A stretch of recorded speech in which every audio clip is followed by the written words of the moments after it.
રાજસ્થાનના બુંદી જિલ્લાના દેઈ શહેરમાં ખાલના પુલ પરથી પસાર થતી વખતે એક વૃદ્ધ બાઇક સવાર પાણીના જોરદાર પ્રવાહમાં તણાઈ ગયો. નજીકમાં હાજર ગ્રામજનો અને યુવાનોએ દોરડાની મદદથી ડૂબતા વૃદ્ધ બાઇક સવારને પાણીમાંથી બચાવ્યો, તેનો જીવ બચાવ્યો અને ઘટના બાદ ગ્રામજનોએ પણ પુલની ઊંચાઈ વધારવાનો વિરોધ કર્યો. માહિતી મળતા જ નગરપાલિકા દેઈની ટીમ ઘટના સ્થળે પહોંચી ગઈ અને કોઈ અકસ્માત ન થાય તે માટે ટ્રાફિકને અવરોધિત કર્યો.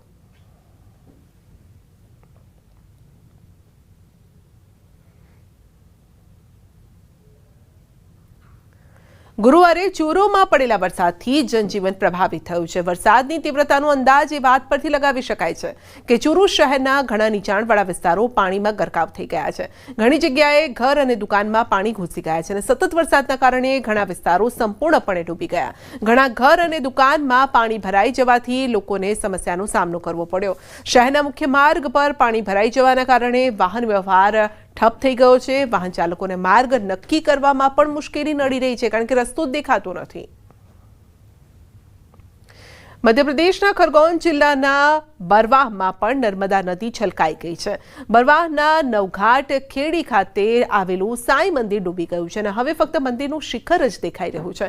બુધવારે ઓમકારેશ્વર અને ઇન્દિરાસાગર ડેમમાંથી પાણી છોડવામાં આવ્યું, જેના કારણે નર્મદા નદીમાં પાણીનું સ્તર સતત વધી રહ્યું છે. જિલ્લા વહીવટીતંત્ર અલર્ટ મોડ પર છે. નર્મદાનું પાણીનું સ્તર લગભગ 163 મીટર પર પહોંચ્યું છે. પાણી 163.980ના ભયજનક નિશાનથી માત્ર 1 મીટર જ નીચે છે.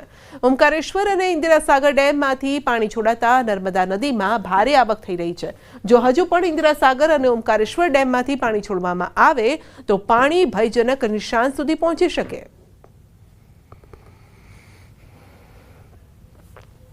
હિમાચલ પ્રદેશના નાલાગઢમાં ચિકાણી નદીમાં 2 ફસાયેલા પ્રવાસીઓનું રેસ્ક્યુ કરવામાં આવ્યું અને તેઓને સહી સલામત બહાર કઢાયા. સ્થાનિક લોકોએ હિંમતભેર બચાવ કામગીરી કરી, જીવના જોખમે આ કામગીરી કરી. વરસાદના કારણે વહેતી નદીમાં ફસાયેલા પ્રવાસીઓને ગ્રામજનોએ દોરડાની મદદથી બહાર કાઢ્યા હતા. આ ઘટના ત્યારે બની જ્યારે ઉત્તર પ્રદેશના 2 લોકો કામ માટે કંપનીમાં જઈ રહ્યા હતા અને પહાડી વિસ્તારોમાં મુશળધાર વરસાદના કારણે ચિકાણી નદીનો પ્રવાહ વધ્યો હતો. બંને લોકો નદીની વચ્ચે એક ટાપુ પર ફસાઈ ગયા અને લગભગ પોણા કલાક સુધી જીવન અને મરણ વચ્ચે ઝૂલી રહેલા આ કામદારોને આખરે સ્થાનિક ગ્રામજનોના હિંમતવાન બચાવ કામગીરી દ્વારા બચાવી લેવાયા છે.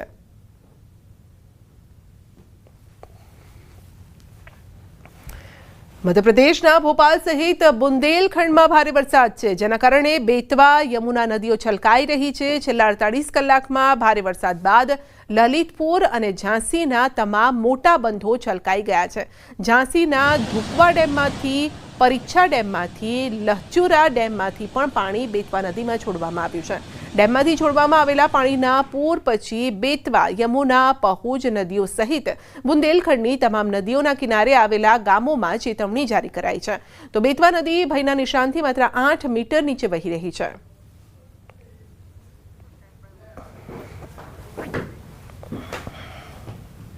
અમદાવાદ જિલ્લામાં છેલ્લા 3 દિવસથી વરસાદે વિરામ લીધો છે અને તેમ છતાં બાવળામાં હજુ પણ પાણીનો જમાવડો છે, જેને લઈ સ્થાનિકોને ભારે હાલાકીનો સામનો કરવાનો વારો આવ્યો છે. વરસાદી પાણીનો નિકાલ ન થતાં આખરે દિવાલ તોડવાની ફરજ પડી છે અને તંત્રના પાપે લોકોએ હાલાકી ભોગવવાનો વારો આવ્યો. ડેપ્યુટી કલેક્ટરે જણાવ્યું છે કે પાણી નિકાલ કરવાની કામગીરી ચાલી રહી છે. 1-2 દિવસમાં પાણી ઉતરી જશે. તાત્કાલિક આપણે સોલ્યુશન માટે ત્યાં ડિવોટરિંગ પંપ રાખવામાં આવેલા હતા નગરપાલિકા દ્વારા, અને છેલ્લે જ્યારે જરૂર પડી ત્યારે અમદાવાદ મ્યુનિસિપલ કોર્પોરેશન તરફથી પણ જેનું ડિવોટરિંગ પંપ છે એનો પણ ઉપયોગ કરવામાં આવેલો હતો અને ધીમે ધીમે પાણી અત્યારે ઓસરી ગયા છે અને હજી જે કામગીરી બાકી છે, જે જગ્યાએ પાણી ભરેલું છે ત્યાં પણ 1-2 દિવસમાં નીકળી જશે. બુલેટિનમાં આગળ વધીશું નાનકડા બ્રેક બાદ.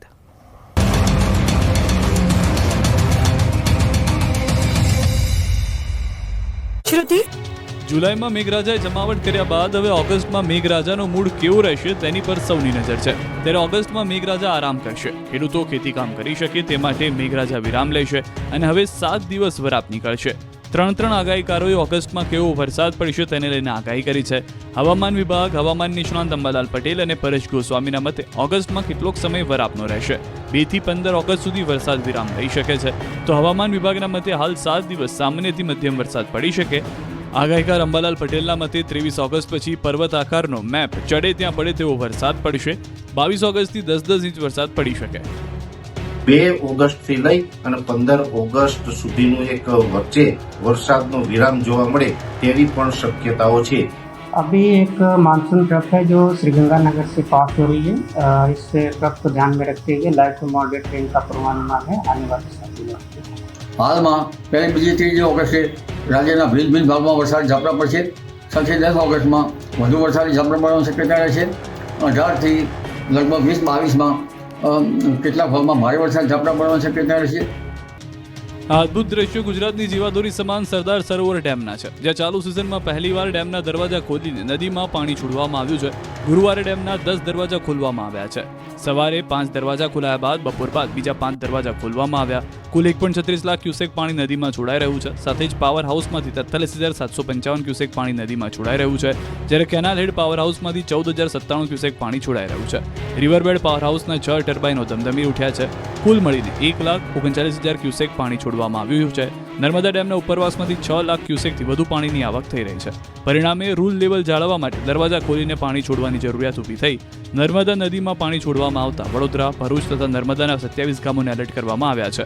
નદીના પટમાં અવરજવર ન કરવા ચેતવણી આપવામાં આવી છે। નર્મદા ડેમના દરવાજા ખુલતા નજારો જોઈને પ્રવાસીઓ પણ ખુશખુશાલ જોવા મળ્યા। ચાલુ સિઝનમાં નર્મદા ડેમ 70% જેટલો ભરાઈ ગયો છે। પરિણામે ડેમને વોર્નિંગ સ્ટેજ પર મુકાયો છે। ડેમની જળ સપાટી હાલ 131 મીટરે પહોંચી ગઈ છે। ઉલ્લેખનીય છે કે ડેમની મહત્તમ સપાટી 138.68 મીટર છે। રાજસ્થાન અને મધ્યપ્રદેશમાં ભારે વરસાદના પગલે ઉત્તર ગુજરાત અને મધ્ય ગુજરાતના ડેમોમાં પાણીની આવક થઈ છે। મહેસાણાના સતલાસણામાં આવેલા ધરોઈ ડેમમાં પણ પાણીની બમ્પર આવક થઈ રહી છે। ધરોઈની જળ સપાટી 617.96 ફૂટ થઈ ગઈ છે। ડેમમાં પાણીની આવક 1000 ક્યુસેકથી વધુ થઈ રહી છે। ધરોઈ ડેમમાં 84.65% પાણીનો જથ્થો છે, જેથી ડેમમાંથી 800 ક્યુસેક પાણી છોડાયું। સાબરમતી નદીમાં 800 ક્યુસેક પાણી છોડાયું। વરસાદ રોકવાના 5 દિવસ થઈ ગયા, પરંતુ બાવળા પાસેના ચાંગોદર ગામમાં પાણી ઓસરવાના નામ નથી લઈ રહ્યા।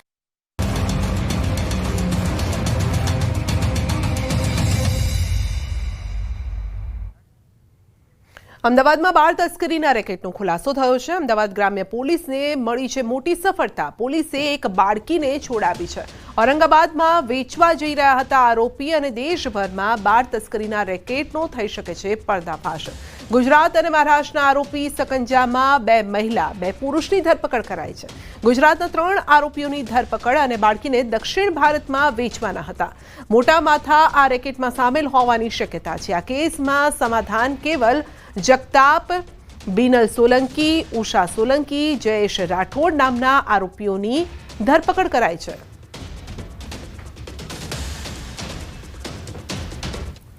વડોદરામાં નશાખોર નબીરાઓની બેફામ રફતાર। વડોદરામાં વધુ એક હિટ એન્ડ રનની ઘટના બની છે અને ચિક્કાર દારૂના નશામાં ધૂત કાર ચાલકે એક્ટિવા સવાર વૃદ્ધને અડફેટે લીધા।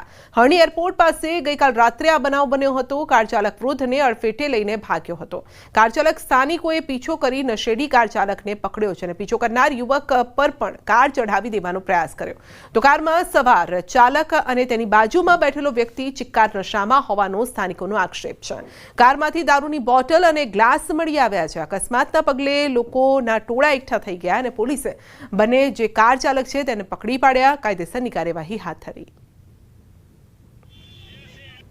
ગાડીવાળો એકદમ રફાટ આવ્યો અને પેલા જે દાદા સાઈડમાં જતા હતા એ દાદાની ઉપર આને ગાડી ચડાવી દીધી અને દાદા હવામાં ઉછળીને નીચે પડ્યા। કુદરત સારું છે કે ભાઈ એમને કશું વાગ્યું નહીં। મારા ભાઈબંધને ત્યાં બેસાડીને ગાડીનો પીછો કરવા ગયો તે એરપોર્ટ સર્કલ પર એને મારા પર ગાડી ચડાવી દીધી અને જે એરપોર્ટના સીસીટીવીમાં દેખાશે અને ત્યાંથી એરપોર્ટથી પણ ત્યાં ગાડી ભાગ્યો। હું પાછું મારું એક્ટિવા લઈને એની પાછળ ભાગ્યો અને અત્યારે અહીંયા વારસિયા રિંગ રોડ પર એને પકડ્યો અને વારસિયા રિંગ રોડ પર અહીંયા ગાડી પોલીસને બોલાવીને એમને કોઈ ગાડી દારૂ પીતો એરપોર્ટ આગળથી અથાડતો એક કાકાને ગયડા માણસને આખો ઉડાડી દીધો છે અને ઉડાડતો અહીંયા આવ્યો છે અને એક ભાઈ એનો પીછો કરે છે।